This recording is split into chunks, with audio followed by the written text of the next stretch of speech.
India vs south Africa first test match November 14 நடக்க போகுது. இந்த மேட்ச்சுக்கு இந்தியன் டீம் தயாராக இருக்காங்கன்னு கேட்டிங்கன்னா எனக்கு தெரிஞ்சு தயாராக எதுன்னு சொல்கிறேன். ஏன்னா சாய் சுதர்ஷன், கே ராகுல் தான் இந்தியன் ஏ டீம் ஆடிட்டு இருக்காங்க.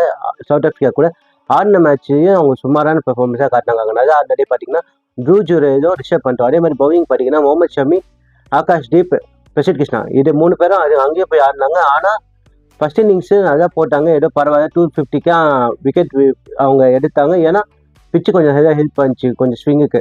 செகண்ட், தேர்டு, ஃபோர்த்து டே அன்றைக்கி பிச்சு சுத்தமாக ஹெல்ப் பண்ண இந்தியா 435 டார்கெட் வச்சாங்க. ஆனால் 435 2 days அடிச்சு முடிச்சிட்டாங்க. சவுத் ஆஃப்ரிக்கா வின் பண்ணிட்டாங்க 5 விக்கெட்ஸை. அதாவது இந்தியன் டீம் பவுலிங் ரொம்ப சுமாராக இருந்தது அன்றைக்கி சொல்ல போனால். அதாவது என்னென்னா இந்தியா பிச்சர்ஸை 2 days 435 அடிக்கிற சான்ஸே கிடையாது. ஏன்னா 200 மேலே எந்த டீமுமே இன்டர்நேஷனல் டீமே அடிச்சது கிடையாது. அப்போ 200 அடிச்சு 400 அடிச்சிருக்காங்கன்னா இந்தியன் டீமோட பவுலிங் சுமாராக இருக்குன்னு பாருங்க. இதை வச்சுட்டு பெரிய டீமை ஜெயிக்கிறது ரொம்ப சான்ஸ்